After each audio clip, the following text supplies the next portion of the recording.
అందరికీ నమస్కారం. మిత్రులారా, భయపడేవారు ఎవరు కూడా దయచేసి ఈ కథను వినొద్దని మనవి. అది 1998వ సంవత్సరం. దగ్గర బంధువుల వివాహానికి వెళ్తూ మా అమ్మ నాన్న నన్ను మా ఇంటి దగ్గరే ఉంచారు. సాయంత్రానికల్లా వచ్చేస్తాం, జాగ్రత్తగా ఉండు అంటూ ఇంటికి తాళం వేసేసి నాకు ఒక గిన్నెలో భోజనం పెట్టి పక్కింట్లో తినమని చెప్పి వెళ్ళిపోయారు. మా ఇల్లు 20 సెంట్ల మధ్యలో ఉంటుంది. చుట్టూ కొబ్బరి మొక్కలు, అరటి మొక్కలు, ఇతర మామిడి మొక్కలు, సపోటాలు, పెద్ద పెద్ద టేకు చెట్లు, ఇలా భయానకంగా ఉంటుంది రాత్రి వేళలో. ఎదురుగా ఒక బ్రాహ్మణుల ఇల్లు, వాళ్ళది కూడా అలానే చెట్ల మధ్యలోనే ఉంటుంది. అప్పుడు సమయం రాత్రి 7 కావస్తుంది.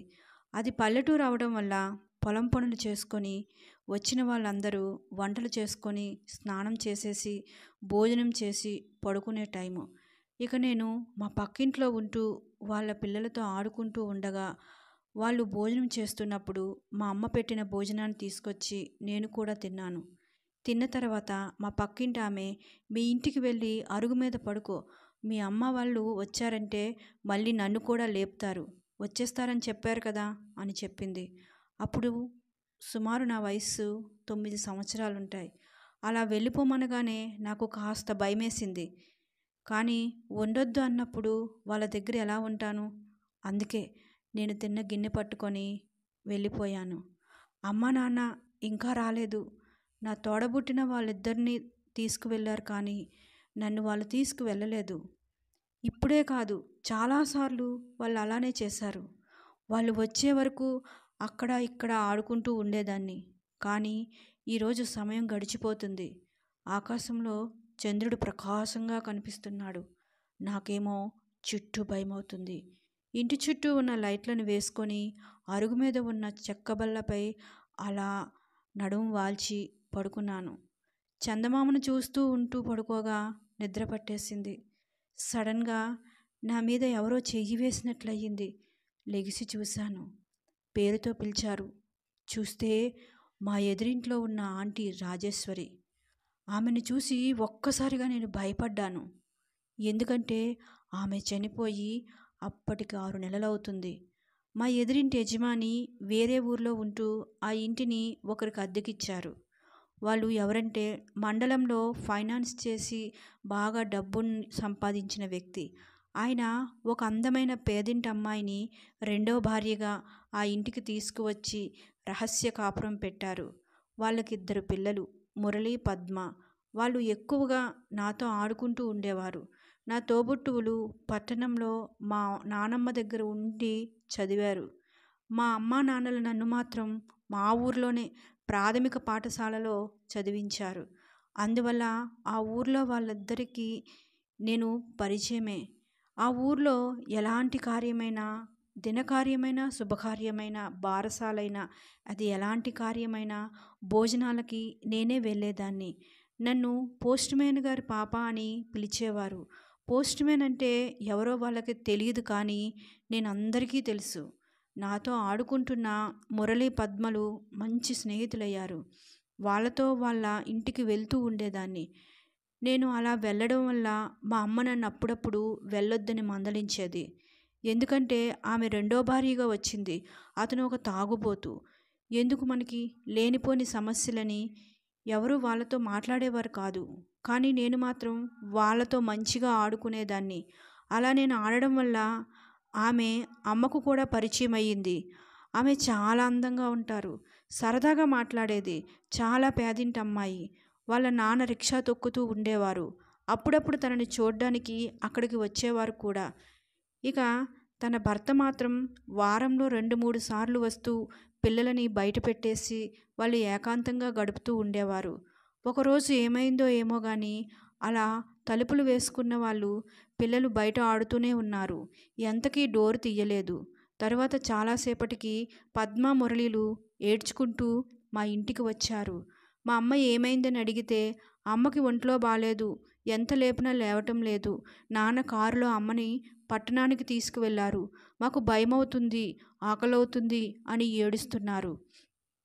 అమ్మ వాళ్ళకి అన్నం పెట్టింది. ఆ రాత్రి అయ్యింది, రాలేదు. అప్పట్లో ఫోన్లు కూడా లేవు, కాబట్టి ఫోన్ చేసే అవకాశం లేదు. ఎవరూ కూడా వాళ్ళని దగ్గరకు రానీయలేదు. మురళికి సుమారు నా వయసే ఉంటుంది. పద్మ ఇంకా చిన్నది, 6 ఏళ్ళుంటాయంతే. చాలా ముద్దుగా అందంగా ఉండేది. మా నాన్నగారు కూడా మనకెందుకులే, అసలే ఇది ఇల్లీగల్ వ్యవహారం, ఏమైనా అయితే మనల్ని ఎంక్వైరీకి రమ్మంటారు అని భయపడ్డారు. అలా భయపడినట్లే జరిగింది. 3వ రోజు పోలీసులు వచ్చారు. పద్మని మురళిని పిలిచి, మీ అమ్మా నాన్న ఎలా ఉండేవారు, అమ్మ ఎందుకు అలా చేసుకుంది అని అడిగారు. వాళ్ళకేం అర్థం కాలేదు. మా అమ్మ కూడా వెళ్ళింది. పోలీసులు రావటంతో చుట్టుపక్కల వాళ్ళు కూడా అక్కడికి వచ్చారు. ఏమైంది రాజేశ్వరికి, మీరెందుకు పిల్లల్ని ఇలా అడుగుతున్నారు అని అందరూ వాళ్ళని అడిగారు. అప్పుడు పోలీసులు చెప్పారు, ఆమె ఉరి వేసుకొని చనిపోయిందని తన భర్త హాస్పిటల్కి బాడీని తీసుకువచ్చాడు, అందుకే సాక్ష్యం కోసం పిల్లల్ని అడుగుతున్నామని చెప్పారు. మేమందరం ఆశ్చర్యపోయాం. వాళ్ళు పిల్లలకు కూడా ఆమె చనిపోయినట్లు 3 రోజులైనా తెలియదని చెప్పారు. అంత రహస్యంగా అతను ఎందుకు ఆమె ఉరి వేసుకుందని చెప్పాడో ఎవరికీ తెలీదు. పిల్లలు మాత్రం జరిగిందే చెప్పారు. మేము బయట ఆడుకుంటూ ఉండగా అమ్మకు ఒంట్లో బాలేదని హాస్పిటల్కి తీసుకువెళ్ళి వస్తానని చెప్పి ఇక్కడే ఉండమన్నారు. ఇన్ని రోజులైపోయింది రాలేదు అని చెప్పారు. వాళ్ళు మరి ఈ 3 రోజులు మిమ్మల్ని ఎవరు చూసుకున్నారు అని అడిగితే మా అమ్మని చూపించారు. నాకు తెలీదు, నేను అన్నం పెడితే తినేసి వాళ్ళు అక్కడే ఉన్నారు అని మా అమ్మ చెప్పింది. తర్వాత ఆమె బలవన్మరణానికి పాల్పడిందో లేక ఎవరైనా బలవంతంగా హత్య చేశారో తెలీదు, కానీ ఆమె ఆత్మ అక్కడే తిరుగుతూ ఉండేది. ఆమె చనిపోయిన 21 రోజుకి ఆ ఎదురింట్లో గవర్నమెంట్ వారిచ్చిన కాలనీలో ఉంటున్న ఒక 11 రోజుల డెలివరీ అయిన బాలింతను ఆమె ఆవహించి చంపేసింది. సడన్గా బ్రష్ చేస్తూ ఆమె పడిపోయి చనిపోయింది. ఏమంటే అదంతా గాలి ప్రభావం అన్నారు. గాలి అంటే ఈ రాజేశ్వరియే గాలిగా తిరుగుతుంది అని అందరూ భయపడ్డం మొదలుపెట్టారు. తర్వాత చాలామందికి కనిపించిందని చెప్పారు. అదేవిధంగా మా ఇంటికి ఎదురుగా ఆ యజమాని ఇంటికి మధ్యలో ఒక కొబ్బరి చెట్టు ఉండేది. ఆ కొబ్బరి చెట్టు కింద నుంచుని ఏడుస్తూ ఉండేది. ఆ ఏడుపులు విని మా అమ్మ ఎప్పుడూ ఆమెను తిడుతూ ఉండేది. నీకేం పని లేదా, మా ఇంటి ముందరికి వచ్చి ఏడుస్తున్నావు ఏంటి, వెళ్ళు, నీకు అంత బలం ఉంటే నీకు ఈ పరిస్థితి తీసుకొచ్చిన నీ పిల్లలకి తల్లి లేని వాళ్ళని చేసిన వాడిపైన చూపించు, వెళ్ళు ఇక్కడి నుంచి అని మా అమ్మ గసురుతూ ఉండేది. ఎవరినమ్మా అంటున్నావని నేను అడిగితే ఎవరు లేరులే, నువ్వు పడుకో అనేది. అది పల్లెటూరు అవడం వల్ల అందరూ అరుగులపైనే మంచాలు వేసుకొని పడుకుంటూ ఉండేవారు. ఒకరోజు సడన్గా మా నాన్నగారు నిద్రలోంచి లెగిసి మెట్లు దిగుతూ నడుస్తూ వెళ్ళిపోతున్నారు. మా అమ్మ అది చూసి గట్టిగా కేకలు వేసింది. ఏ అన్నయ్య లాంటివాడు, చెయ్యి వదులు అని గట్టిగా కసిరింది, తిట్లు తిట్టింది. నాన్న సడన్గా మేల్కొని ఏమైంది అన్నారు. ఏమీ లేదురా అని మా అమ్మ తీసుకొచ్చింది. మేము ముగ్గురమే ఉండేవాళ్ళం కాబట్టి నాకు చాలా భయం వేసింది. ఆ సంఘటన తర్వాత ఆమెనే స్వయంగా నా కళ్ళ ముందు వచ్చేటప్పటికి నా గుండె ఆగినంత పని అయిపోయింది. నీకు ఒక విషయం చెప్తారా అన్నది. నా చెయ్యి పట్టుకొని ఆమె రూపం చూసి సడన్గా నాకు భయమేసింది. మొదట నేను చూసినప్పుడు బ్రతుకున్నప్పుడు ఎలా ఉండేదో అలానే ఉంది, కానీ నాతో మాట్లాడేటప్పుడు ఆవిడ రూపంలో మొత్తం మారిపోయింది. కనురెప్పలు లేవు, చేతులు తెల్లగా ఉన్నాయి. అలా అంటున్నప్పుడు అమ్మ నాన్న వచ్చారు. అమ్మకి కనిపించింది. అమ్మ వెంటనే చీపురు తీసుకువచ్చి నా కాళ్ళ కింద పెట్టింది. తలని మడిచి నా నోట్లో పెట్టుకోమని, పంటి కింద కొరకమని చెప్పింది. ఆమె అక్కడి నుంచి అలా వెళ్ళిపోయింది. కొబ్బరి చెట్టు కింద నుంచి ఉంది, ఏడుస్తుంది, కళ్ళు మూసుకుంటుంది, మొహం దించుకుంటుంది, మళ్ళీ తెరుస్తుంది, నవ్వుతుంది, ఏడుస్తుంది. నాకేం అర్థం కాలేదు.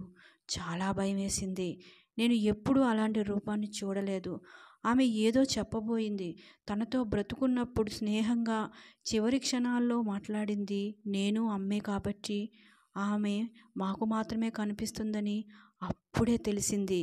తర్వాత నాకు అమ్మ సాయిబు గారి దగ్గరికి తీసుకువెళ్ళి తాబీజ్ కట్టించింది. ఎప్పుడు అమ్మ తిడుతూనే ఉండేది. అమావాస్యకి నల్లజీడి పిక్కలు ఇంటి ముందు కట్టేది, సాంబ్రాణి పొగ వేసేది, మంత్రించి ఇచ్చిన నిమ్మకాయలు పెట్టేది. అయినప్పటికీ ఆమె ప్రభావం 12 సంవత్సరాలు ఆ ప్రాంతంలో ఉంటుందని ఒక కొండదర చెప్పారు.